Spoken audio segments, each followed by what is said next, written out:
नमस्कार. गरुड झेप ही स्पर्धा नसून हा इतका सुंदर प्लॅटफॉर्म आहे की आपण जे कार्य करतो ते विविध लोकांपर्यंत पोहोचवणं आणि त्याच्यामुळे गरुड झेप आयोजकांचे मी सर्वप्रथम खूप खूप आभार मानते. श्रीफळ, कल्पवृक्ष, ज्याला भारतीय संस्कृतीमध्ये एक वेगळाच वारसा आहे आणि निसर्गाची देणगी आहे.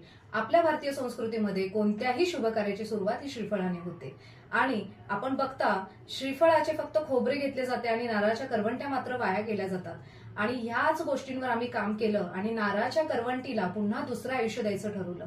नमस्कार, माझे नाव वर्षा अभिनंदन हुल्ले आणि माझ्या ब्रँडचे नाव आहे Soul in Shell. Soul in Shell याचा अर्थ असा होतो की नारळाच्या करवंटीमधल्या वेगवेगळ्या कलाकृती. पाहता आम्ही फक्त सुरुवात केली होती 2 प्रोडक्ट्सनी, पण आज मला सांगायला आनंद होतो की 4000 पेक्षा जास्त नारळाच्या करवंटींना आम्ही दुसरं आयुष्य दिलेलं आहे आणि 4000 घरांपर्यंत ते पोहोचवलेलं आहे.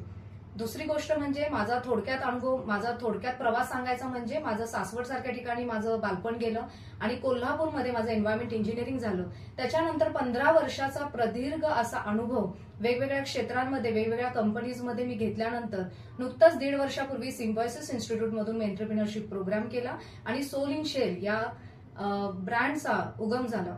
बालपणापासूनच एक जिद्द होती की काहीतरी करायचं, पण जे करायचं ते निसर्गाशी जोडलेलं असलं पाहिजे आणि आपल्या नेशनसाठी ते चांगलं असलं पाहिजे. आणि म्हणून नारळाच्या करवंटीला आम्ही सिलेक्ट केलं कारण हे कम्प्लिटली बायोडिग्रेडेबल आणि नॅचरल आहे, 100% युजफुल आहे आणि eco friendly lifestyle, sustainable lifestyle ही लोकांपर्यंत पोहोचवण्याचा आमचा एक उद्देश आहे. वेगवेगळ्या प्लॅटफॉर्म मधून आम्ही ते कार्य करतच आहोत. तर गरुड झेप यांनी सुद्धा मला हा प्लॅटफॉर्म दिला, त्याबद्दल मी त्यांचे खूप खूप आभारी आहे. तुम्ही सोल इन शेल या वेबसाईटला जरूर व्हिजिट करा. धन्यवाद. Thank you so much.